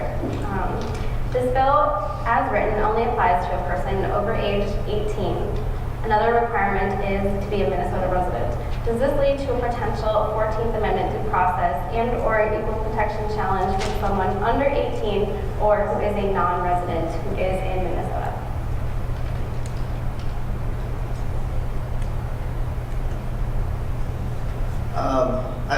As for whether, does it lead to a challenge? I don't know. Anybody could file a lawsuit if they want to on any number of grounds. Do I think that we're in law school, I think most people know that. Do I think that lawsuit would be successful? I don't. There's a whole panoply of laws out there that distinguish people based on whether or not they've achieved an age of majority, which is usually 18, and in the case of drinking, it's 21. I think there's a rational basis. I think that's the distinction. I'm having to think back to common law here, but I think there is a rational basis for the distinction here. Somebody under the age of 18 is not able to give informed consent in most circumstances, and I think it's certainly a logical extension of that belief to say they would, a decision as choosing to end one's own life would certainly be rationally related to other things where minors aren't able to make a decision. And Ms. Dorr, do you have a response? Of course, this isn't the Netherlands, but they do have euthanasia of minors there. And then the other thing I was looking for, the residency requirement, but I didn't see it in the bill. But I can talk about our bill. I can talk about Washington, Oregon. So the residency requirement is error. So it's like one of the proof of residencies is that you own or lease property. You lease or own property in the state. Okay, when we hear that, we hear own or lease real property, but it's just property. So like, I own this marker. I own and lease property in Minnesota. So therefore I'm a resident for the purpose of assisted suicide. It's pretty loose. So the residency. And a clarification. Yeah, sorry, I got so focused on thinking back to constitutional law, I forgot to address the residency question. I think that may have been in an earlier version of the bill, but there is no residency requirement in the current version of the bill. And Professor I don't think it ever adds much, right? The residency requirement, I'll give it doesn't add anything, right? I mean, we have famous cases, Brittany Marnard case, she was a California resident, went to Oregon, right? You can establish resident, forget the real property, personal property distinction. You can lease real property tomorrow, right? Land in Portland or Seattle, and go sign a lease the same afternoon. Now I lease property in Oregon. Now I'm a resident. Now I'm entitled to. So I never knew what that was there. I think what people were worried about was some sort of suicide tourism, like they have things in Newcastle Clinic in Switzerland. So anyways, the fact that it's absent in Minnesota, I don't think it ever really did anything in any of the other states where you actually have the provision. And Dr. Payne, was next question is for you. Do you think this law will help improve discussions for everyone about end-of-life care? I do think it has the potential to do that. That's actually where I was going when I ran out of time before.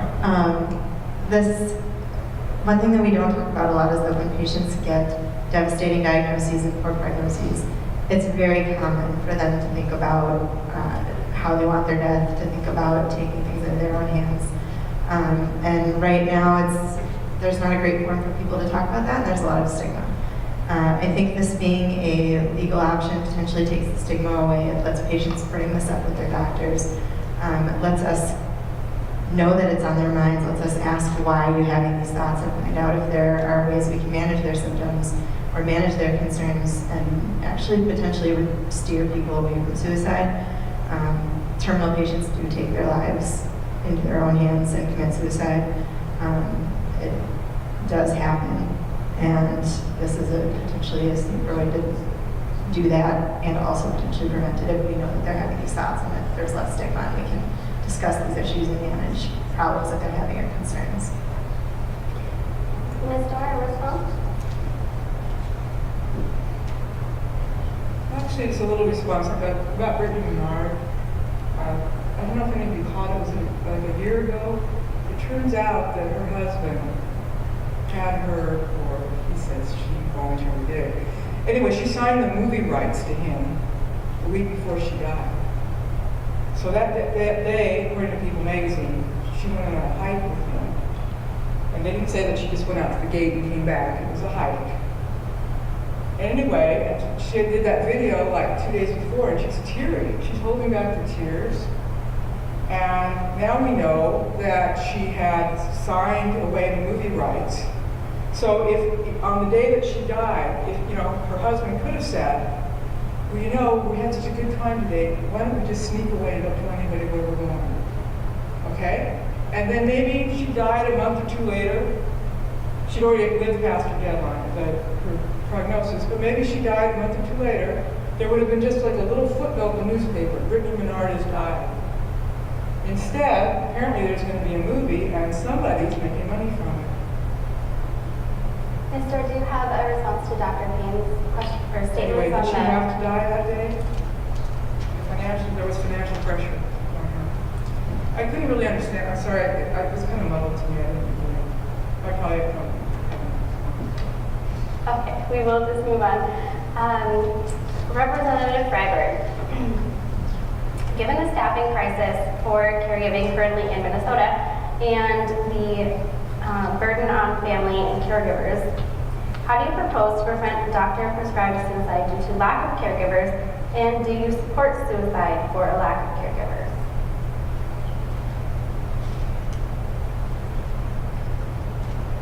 We've talked about all the safeguards in the bill. I think those are there to prevent that from happening, and I think the experience from Oregon shows that that doesn't happen. I don't, first of all, I dispute the characterization of this as suicide. I know that term's been thrown around here quite a bit already. Suicide is, suicide is currently a criminal act. It's somebody, the people we're talking about, and suicide is usually somebody who wants to die, who does it, usually because they're of an unsound mind. In this case, the people don't want to die. They want to live, but they have a disease that they are dying from. So, so I don't support this. I don't support what this bill would propose is being used because of a healthcare shortage. And I think the safeguards are in place to ensure that it won't be used for that reason. This is a patient-centered bill. It's a decision that the patient gets to choose if that is what he or she wants. And I think the experience from Oregon and other states shows that it is not used for the reason stated in the question. And Ms. Dorr, do you have a response? Well, I take issue that it's patient-centered. You lose your right to informed consent. Someone else can speak for you. Your power of attorney can't try to save you. If they try to bring a guardianship, they get risk of terms. So I would not say it's not patient-centered. And then, as far as the safeguards, so in the case of the two suicide parties, I read the police report, And the doctor that signed the death certificate, he didn't know it was a death with dignity case. So, I mean, there was just no, who knows what's going on?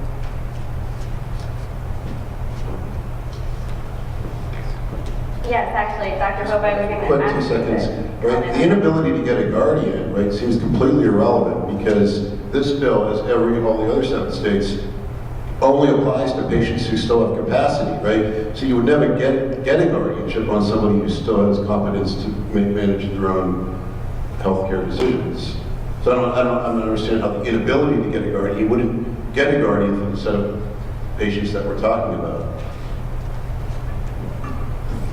Guardianships can be brought against competent people who are being abused. I practiced guardianship law for many years. Ms. Stewart, isn't the possibility of abuse mitigated because those that choose this option are already dying? The motive to abuse the drugs would be lessened. In short, could they just wait the 6 months for them to die? Again, they're not already dying. The 6 months to live is based on, without treatment, that someone has a prediction of 6 months to live. So that would include people with chronic conditions who could have decades to live. Plus, there's always the outliers, like my friend with ALS who was predicted to die in, a few years when he was 18 years old, and instead he went to the airport at 74. Professor Pope, could you give a response to this one? So, it's true, right? There definitely, of the more than 1,000 people that have used death with dignity, some of them may not have died within 6 months. I mean, prognostication is not perfect.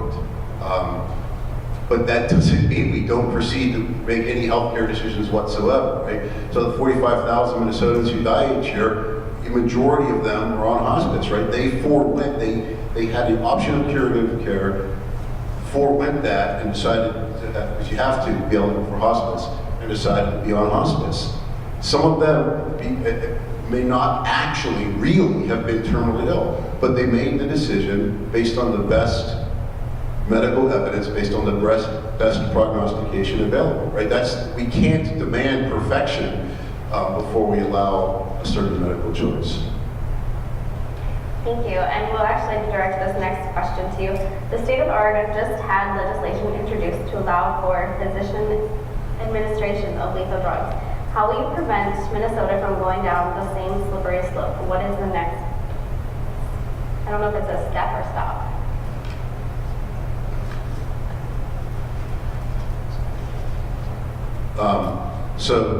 So far, every state that has legalized medical aid in dying has been pretty much identical, and you've had to have capacity, and you have to have the ability, and you actually have to self-ingest, and you actually have to self-ingest.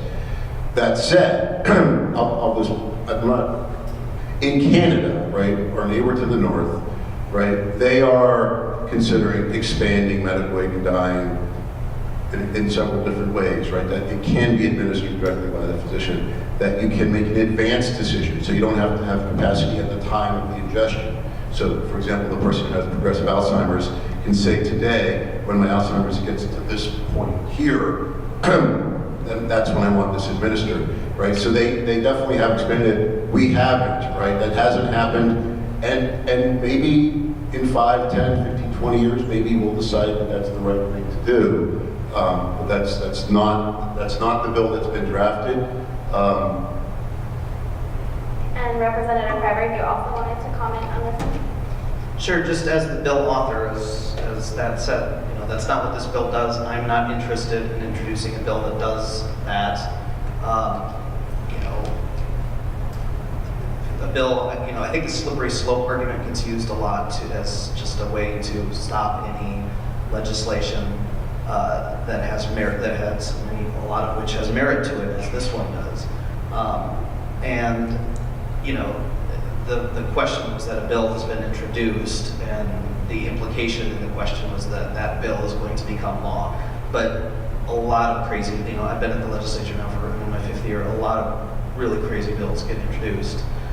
Most of them don't become law. We're already over 3,000 in Minnesota here. Some legislator may get up what they think is a brilliant idea, and it just doesn't go anywhere, justifiably so. So I have no reason to assume this bill in Oregon doesn't fall into that category as well. And Ms. Dorr. Okay, so I didn't hear anything because the mic, I don't know, maybe we're just not hearing. Okay, first of all, let's get it straight. Self-administration is not required in any of the laws. In Washington State, self-administer is specially defined to allow someone else to administer it to you. Capacity is specially defined. And also in Oregon, they had a bill about 2 years ago to expand from 6 months to a year that didn't pass. Most recently, they had a bill that made it explicit that someone else could administer the lethal dose to someone if they were incompetent. I think that's already allowed under the law, but anyway, I kind of lost track of that bill. I assume it didn't pass. I would have heard something. New Hampshire, they had a definition of terminal condition that was broad enough to apply to someone in a wheelchair who wasn't even sick. That was a few years ago.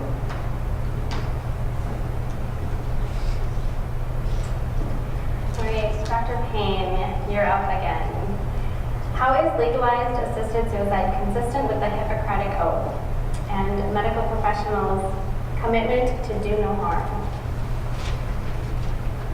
First, it's worth noting that a lot of recent medical school graduates have never actually taken the Hippocratic Oath.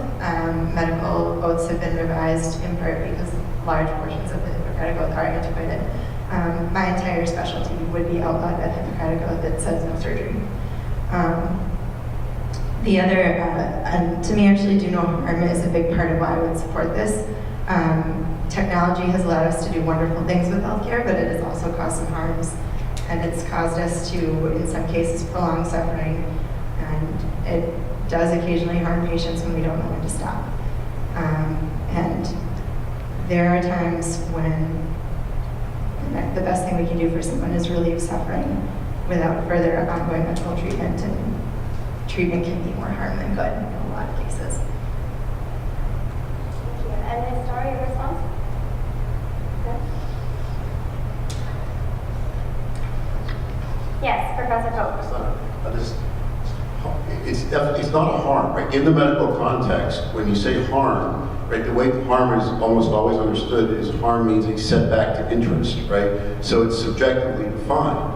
And in these patients' judgment, the burdens of their life outweigh the benefits of their life, right? Their current life situation they find intolerable, right? So it is not a harm to participate in medical aid in dying. It's a benefit. Great. And Professor Pope, the next question is for you. It was said that those not competent to choose this option may not use medical aid in dying. But when they are still competent, they will likely still have years left to live. Does the Act provide any options for these people? So this bill only applies to patients who have capacity at the time of the request of the prescription and have capacity at the time that the prescription would be adjusted. So for patients who, in that situation, which would, the paradigm situation for that would be dementia. It doesn't apply to them, so it doesn't benefit them. So in that instance, the bill is under-inclusive because there are people who have capacity today, but and are afraid that at some point in the future that they have a life that they don't want to live, but at that point in time, they won't have the capacity to make their own healthcare decisions. Anyway, this bill doesn't address that at all. Ms. Starr? Again, the capacity decision is capacity is a specially defined term. I urge you to look at it. And if you have a citation, professor with a citation, wants to give me, I didn't see what he said in the bill. All right, the next question is for Ms. Dorr. Many favor aid in dying / assisted suicide because they want to be able to make the decision of what to do with their own body. They don't want to be told they must keep living when they are suffering. Why do you feel the law should trump a person's autonomy in this situation? I think the Death with Dignity Act is trying autonomy. You don't have a right to informed consent. I mean, how can you make an autonomous decision when you don't have the right to be told of options for treatment, for cure, or to extend life? So this last legislative session, we had a bill, actually drafted a couple years ago, that would add some verbiage to our Death with Dignity Act to make it clear that patients would be entitled to be told about options for cure or to extend life. The proponents of assisted suicide defeated it. And Professor Pope, would you, or Representative Fiber, do you have a response then? Again, I would just point to the text of the law here. Again, if you want to look it up online, go to house.mn. It's HF 1885, 1885. But it does define informed decision. It says that it's a decision by a qualified patient, so meaning they have a terminal illness, less than 6 months to live, that they have capacity, and that term is defined in here as well. So it excludes people with dementia, to request a prescription. It's based on an understanding and acknowledgement of the relevant facts, and after being fully informed by the attending physician of 1, the patient's medical diagnosis and prognosis, 2, the potential risks associated with self-administering the medication to be prescribed, 3, the probable result of taking the medication to be prescribed, and 4, the feasible alternatives and healthcare treatment options, including but not limited to hospice and palliative care. So, I mean, it specifically says in the law that the attending physician has to explain all of these, including the option of palliative care and hospice care, which is better than it's ever been and is great, and many people take advantage of and find it a rewarding way to end, as comforting a way to end their lives as possible, and would continue to do so under this bill.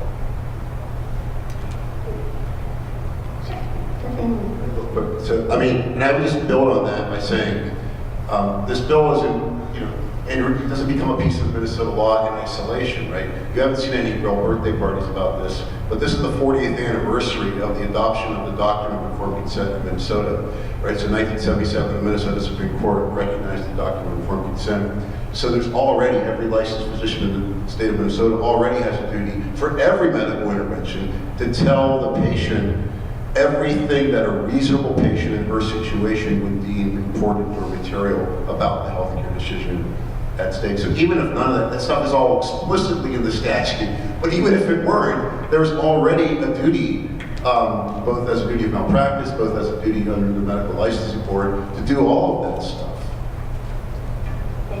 All right, this next question, Well, can I respond to that? Sure, go ahead. Okay, first of all, I agree with him that that is current law in Minnesota.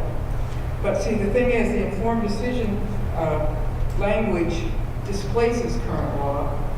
And also, in my materials at page 10, I point out there's a rule of construction called a conjunction generis. And because of that rule, patients do not have the right to be told of curative treatment. And if anyone wants to read it, just grab my material. I don't want to try and do a legal cleanup here. Anyway, it's at page 10 of my materials. So the bill takes away an existing right. Okay. All right, so I think this will be our last question, and so if we could get a response from each panelist in turn. It says, a 2007 New York Times article reports that only 20% of terminal diagnoses are accurate. The article says it is often impossible to provide an accurate prognosis. Is this a reliable standard for determining eligibility for assisted suicide? And Dr. Payne, we will start with you. I think we've already discussed a few times that it is incredibly difficult to make an accurate prognosis or an accurate prediction with respect to any medical issue. When we make any medical decision, we use our best medical judgment and use the best available evidence. In this case, we're talking about involving multiple physicians to confirm prognosis, and I do think we have to be upfront with patients about the risk that we're wrong, and let them weigh the risks and benefits of making this decision themselves. I don't see how this, in terms of uncertainty, is different than any other medical decision or judgment that we would make based on best available evidence, best medical opinions in existence.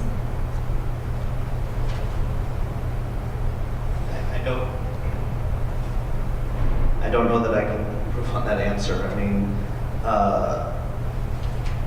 there is some imperfection in medical diagnosis, but we trust our doctors to make medical decisions for us, and unless we get rid of our whole system of providing medicine here, I think the implication of the question is,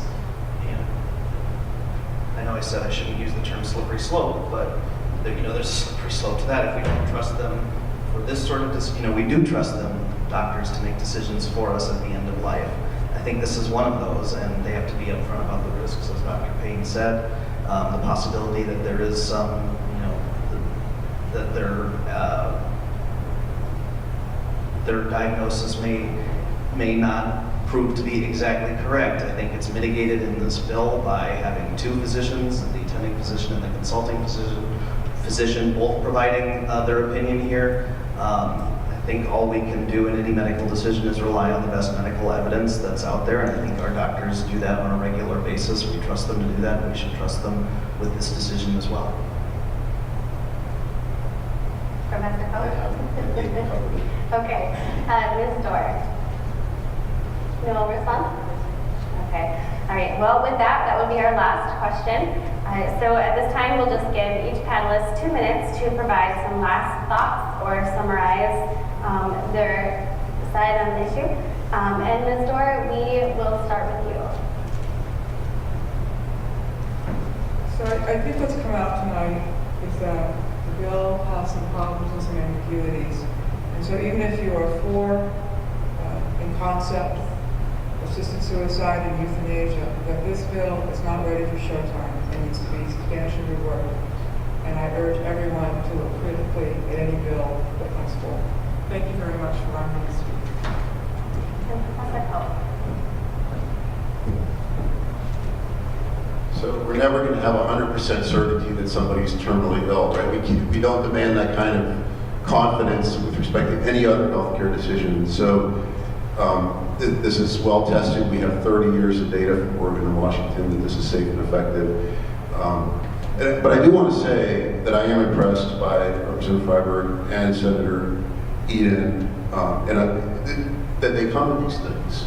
And I've been to other ones in Mankato, in Brooklyn Park, other places, right, where they have these town halls and they listen to concerns from the public and they incorporate. I don't think the bill is identical to the 2016 bill. And when this, if it does get into a committee and it gets a hearing, it will be revised. And I think they're open, and if they hear concerns, like we heard about the self-ingestion, if it's not perfectly clear that it's intended to be self-ingested and not administered by a third party, they're absolutely prepared. And anyway, I just want to recognize that they've been, just from my perspective, very open to getting feedback because they want to make the bill as safe as possible while still making it accessible to the population that is intended to benefit from it. Thank you for saying that, and thank you everybody for coming here tonight. Part of the legislative process doesn't, as bills move through the legislative process, they do get modified. I don't think the language, if it does get a hearing, it probably would get modified in some ways.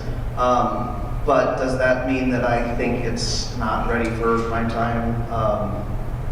As was said earlier, no. I think actually it is a pretty solid bill, and it's based on the law in Oregon. The law in Oregon's been in place for 20 years. Washington's been for 10 years. I think the data shows that the safeguards that are in place, both in the existing laws in Oregon and Washington, and the ones in this bill that are based on those, are sufficient to protect people, to prevent coercion, and to ensure that it's used sparingly but appropriately. I do think it's a good bill. I feel like I'm starting to give my floor speech, and I want to tell everyone to vote green on it right now. But that's like legislative speak here. So I guess I do think it's a bill that has, based on a policy that has stood the test of time, hasn't been changed dramatically. And so, you know, hopefully people, you know, it is the type of issue, I think a lot of people come to it with an idea in their head already of where they stand on it, and that's fine. A lot of issues are like that. So, you know, hopefully if you're opposed to it, you at least understand something more about where the people who support it are coming from and why we think it's necessary. You know, I certainly learn from opponents and what their concerns are as well. But I do think it's a good bill. I think it's tightly drafted. You know, I'm sure if it got a hearing, there probably would be some changes, but that's part of the legislative process. So thanks again for being here, and I really appreciate your interest in it, and I appreciate you putting this on. And Dr. Payne. This particular issue is kind of one small example of what's come out of the past several decades of improved medicine that have allowed us to do a lot of amazing things and advance people's quality of life and expand longevity. But as a result of that, we've also dramatically changed the way people die and the way they live out their final days over the past few decades. And with that, over those same years have come changes in the way we deal with these things, first with allowing patients to refuse care, and then allowing patients to withdraw life-sustaining treatment in certain circumstances. And I think this is one more step forward to help us provide options to patients to think about how they want to live their final days and how they want to end their life. And will help us to expand how we treat dying patients and handle end-of-life care for all patients. Thank you. Well, with that ends our panel. I hope you would all join me in thanking our panelists for a wonderful and very informative and for anybody who needs to sign up for CLE credits, please stop over at CL, or if you'd like any information on advanced care directives. Please also feel free to grab another plate of food if you would like. And if I could have the panelists stay up here for a few pictures for our school, that would be great. Again, thank you all for coming.